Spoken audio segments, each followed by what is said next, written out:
6월 17일 수요일 경건의 시간을 시작하겠습니다. 기도하겠습니다. 말씀으로 찾아오신 하나님, 말씀을 사모하게 하시고 묵상을 통하여 하루를 시작하게 하시니 감사를 드립니다. 이 시간 성령님께서 저의 마음을 열어주셔서 주님의 뜻을 바르게 알게 하여 주옵소서. 주님이 주시는 은혜의 말씀에 온전히 집중하게 해주시고 주신 말씀을 굳게 붙들고 믿음으로 살아가게 하여 주옵소서. 예수님의 이름으로 기도드립니다. 아멘.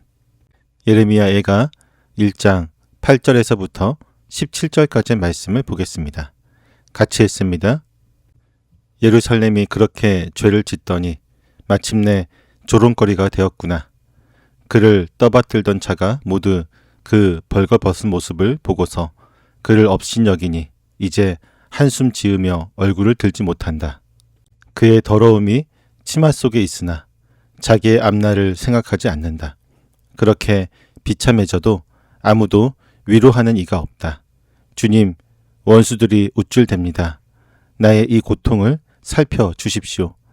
대적들이 손을 뻗어 보물을 빼앗습니다. 이방인이 주님의 공회에 들어오지 못하도록 주님께서 이미 금하셨으나 그들이 성소에 침입하는 것을 예루살렘이 보았습니다. 예루살렘 온 백성이 탄식하며 먹거리를 찾습니다. 목숨을 잃으려고 폐물을 주고서 먹거리를 바꿉니다. 주님, 이 비천한 신세를 살펴주십시오. 길 가는 모든 나그네들이여, 이 일이 그대들과는 관계가 없는가? 주님께서 분노하신 날에 내리신 이 슬픔, 내가 겪는 이러한 슬픔이 어디에 또 있단 말인가? 주님께서 저 높은 곳에서 불을 보내셔서 내 뼈 속 깊이 들어가게 하시고 내 발 앞에 덫을 놓아서 걸려 넘어지게 하셨으며 나를 폐인으로 만드셔서 온종일 힘이 없게 하셨다.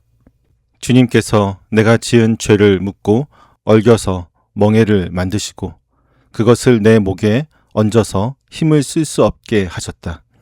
주님께서 나를 내가 당할 수 없는 사람의 손에 넘기셨다.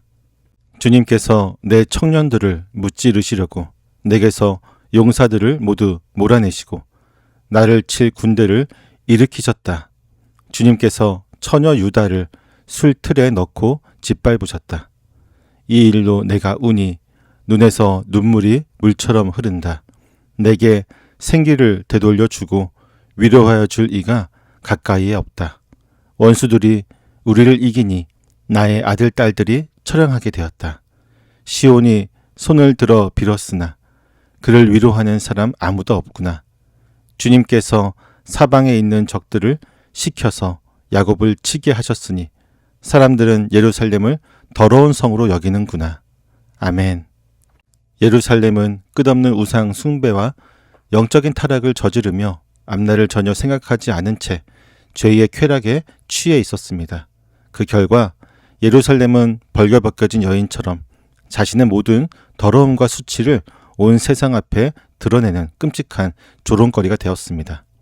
과거에 예루살렘의 환심을 사며 아름다움을 칭송하던 주변의 이방 나라들은 이제 그녀의 비참한 몰락을 바라보며 차갑게 업신여기고 비웃음을 던집니다. 원수들이 하나님의 거룩한 성소에 함부로 들어와 귀한 보물들을 모조리 짓밟아 빼앗아 가도 막을 힘이 전혀 없으며 백성들은 굶주림에 지쳐 목숨을 부지하기 위해 자신들의 가장 귀한 폐물조차 먹거리와 바꾸어야 하는 참혹한 기근에 시달립니다. 이토록 뼈저린 절망의 밑바닥에 떨어졌음에도 불구하고 예루살렘을 위로해 줄 사람은 이 세상 천지에 아무도 없습니다. 철저한 고독과 수치임 속에서 얼굴조차 들지 못하던 예루살렘은 결국 자신을 징계하시는 하나님을 향해 고개를 돌려 주님, 나의 이 고통과 비천한 신세를 살펴주십시오라며 간절한 탄식을 토해냅니다. 세상의 유혹에 마음을 빼앗겨 죄의 길을 걸어갈 때 우리는 당장의 즐거움에 눈이 멀어 영혼이 망가지고 있는 앞날을 전혀 예측하지 못하는 연약한 존재입니다. 우리가 의지하고 사랑했던 세상의 힘과 헛된 관계들은 위기 순간에 우리의 수치를 덮어주기는커녕 오히려 우리의 약점을 조롱하며 우리를 가장 비천한 자리로 몰아넣습니다. 사람들의 위로가 모두 끊어지고 내 힘으로 지켜내려고 하던 삶의 보물들이 낱낱이 부서지는 바로 그 순간 우리는 세상에 헛된 기대를 거두고 우리의 진정한 주권자이신 주님께 시선을 고정해야 합니다. 사방이 가로막힌 막다른 골목에서 사람의 동정을 구하는 헛된 수고를 멈추고 우리의 비천함과 상한 마음을 있는 그대로 십자가의 긍휼 앞에 올려드리며 주님의 시선을 구하는 은혜의 자리로 나아가기를 소망합니다. 모든 위로가 끊어진 예루살렘은 이제 길을 지나는 나그네들을 향해 자신의 슬픔이 얼마나 전무후무하고 거대한지를 절박하게 호소합니다. 그러나 예루살렘은 이 끔찍한 고통의 원인이 단순히 바벨론이라는 강대국의 침략 때문만은 아님을 분명히 인식하고 있습니다. 그들은 이 모든 재난이 주님께서 분노하신 날에 친히 쏟아부으신 심판임을 고백합니다. 거룩하신 하나님께서 친히 불을 보내어 그들의 뼈를 태우셨고 발 앞에 덫을 놓아 넘어지게 하셨으며 든든히 믿고 있던 용사들을 무찌르시고 처녀 유다를 술틀에 넣고 무참히 짓밟으셨습니다.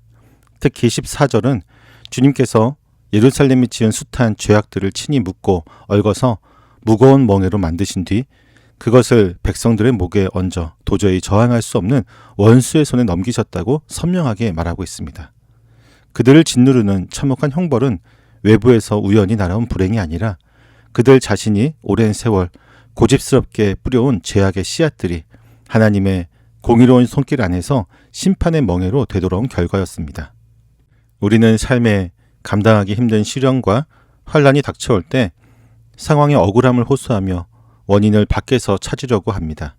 그러나 거룩하신 하나님은 때로는 우리의 교만과 영적인 불감증을 깨우기 위해 우리가 지은 허물과 죄악 자체를 무거운 멍에로 엮어 우리의 몸에 얹으시는 엄위하신 분이십니다.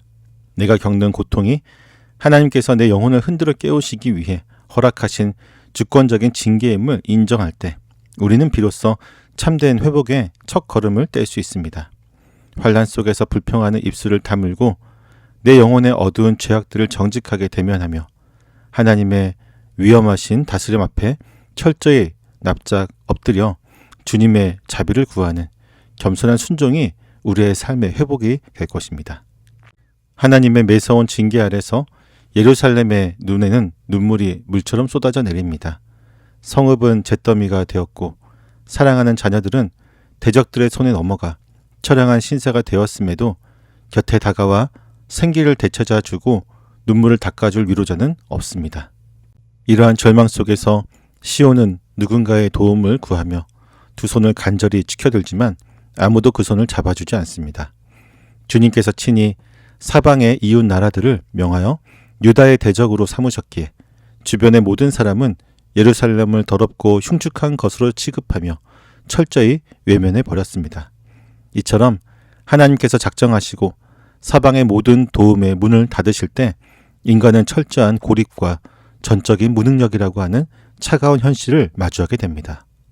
우리의 인생에서도 내가 가진 모든 소유가 무너지고 사랑하는 이들마저 멀어지며 마치 세상에 나 홀로 남겨진 것 같은 깊은 고립감이 찾아올 때가 있습니다. 백방으로 손을 내밀고 사람들을 찾아다니며 위로와 해결책을 구해보지만 돌아오는 것은 싸늘한 외면과 더 깊은 상처뿐입니다. 그러나 사람을 향해 뻗었던 손이 번번이 허공을 가를 때 그것은 곧 우리의 뻗은 두 손을 하늘을 향해 들어 올리라고 하는 하나님의 강력한 초청이 됩니다. 세상의 모든 위로가 철저히 막혀버린 그 외로운 자리가 역설적으로 오직 하나님 한 분만을 온전히 대면할 수 있는 가장 복된 은혜의 성소임을 신뢰하며 묵묵히 기도의 무릎을 꿇는 믿음의 사람이 되기를 원합니다. 오늘 본문은 끔찍한 죄악으로 인해 세상의 모든 위로가 끊어지고 철저히 홀로 남겨진 예루살렘이 자신을 징계하시는 하나님의 주권적인 진노 아래서 비로소 하늘을 향해 두 손을 뻗으며 탄식하는 처절한 모습을 보여줍니다. 가정의 불화, 재정적인 파산 혹은 건강의 위기 앞에서 우리는 무의식적으로 내 문제를 해결해 줄 수 있는 유력한 사람의 전화번호를 뒤적거리거나 은행의 대출 상품을 알아보며 세상의 위로를 찾아 헤맵니다. 하나님께서 우리의 이러한 인간적인 비상구들을 철저하게 막으시고 사방을 적으로 둘러싸이게 하시는 이유는 오직 생사화복의 주권자이신 하나님 한 분만을 전적으로 의존하는 거룩한 백성으로 우리를 빚어내시기 위함입니다. 오늘부터 우리는 위기와 고립의 순간에 사람을 찾아가 하소연하던 발걸음을 멈추고 가장 먼저 골방으로 들어가 하나님을 향해 빈손을 들어 올리는 기도의 시간을 일상의 최우선으로 세우길 원합니다. 모든 문이 닫혀 아무도 곁에 없다고 느껴지는 바로 그 순간, 우리를 향한 징계의 막대기를 쥐고서라도 영원한 생명의 길로 인도하시려는 성삼위 하나님의 맹렬한 사랑을 온전히 경험하는 복된 은혜가 있기를 소망합니다. 기도하겠습니다. 기도의 자리로 부르시는 하나님, 죄악으로 멸망할 수밖에 없던 저희를 십자가의 국률로 구원하여 주시고 때로는 고난과 징계를 통해서라도 세상을 향하던 시선을 거두어 오직 주님 한 분만 바라보는 은혜의 자리로 이끌어 주심에 감사를 드립니다. 하지만 때로는 저희의 삶에 위기와 어려움이 닥칠 때마다 사람들의 위로나 세상의 방법을 먼저 찾아다녔음을 고백합니다. 고난 속에 담긴 주님의 뜻을 헤아리지 못하고 억울해하며 불평만 늘어놓았던 저희의 교만하고 어리석음을 불쌍히 여겨 주옵소서. 주님, 사방이 다 막힌 것 같은 고립의 순간이 오더라도 그 자리가 곧 주님을 만나는 거룩한 성소임을 굳게 믿고 가장 먼저 기도의 두 손을 높이 들게 하여 주옵소서. 사람의 위로가 다 끊어진 곳에서도 저희를 영원한 생명의 길로 인도하시는 주님만을 굳게 의지하며 믿음의 걸음을 걷게 하여 주옵소서. 예수님의 이름으로 기도드립니다. 아멘.